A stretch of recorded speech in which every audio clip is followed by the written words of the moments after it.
அனைவருக்கும் வணக்கம். Welcome back to my channel. இன்றைக்கி நம்ம என்ன பார்க்க போகிறோம்னா 11ஆம் வகுப்பு காலாண்டு பொதுத் தேர்வு கொஷின் பேப்பர் அனலைஸ் தான் பார்க்க போகிறோம். இதில் இருக்கிற 1 மார்க்ஸ் மட்டும் நம்ம இதில் பார்த்துருவோம். சரிங்களா?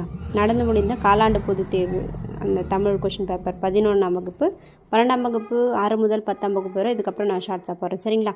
ஃபஸ்ட் வேர்ட் பாருங்கள். பாயிரம் இல்லது டேஷ் அன்றே அப்படின்னா பாயிரம் அல்லது வந்திருக்கணும். பாயிரம் அல்லது பணுவல் அன்றே 11ஆவது புக்கில் 9ஆவது பேஜில் இருக்குது. நம்மளுக்கு கண்டிப்பாக இது 1 மார்க்காக வந்துருக்கும் டிஎன்பிஎஸ்சியில். 2வது கலைகளின் உச்சம் கவிதை. சரிங்களா? 4வது பேஜில் இருக்குது. இந்த பேஜ் நாங்கள் ரெட் பேனலில் போட்டிருக்கோம் பாருங்கள், அது வந்து அந்த புக்கோட பேஜ். சரிங்களா?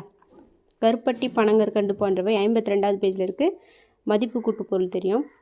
கூற்று கோடு என்பது தமிழ்ச்சொல். கோடு என்னும் சொல் மலை உச்சி வல்லரன் கோட்டை என்னும் பொருட்களும் உண்டு அப்படின்னு சொல்கிறாங்க. இது வந்து 60வது பேஜ் நம்பரில் இருக்குது. சரியும் கூற்றும் சரி விளக்கமும் சரி. சரிங்களா? 5வதுக்கு ஆப்ஷன் பி அண்ணாமலையார் நம்மளுக்கு தெரிஞ்சிருக்கும். 6வதுக்கு 9 அடி 12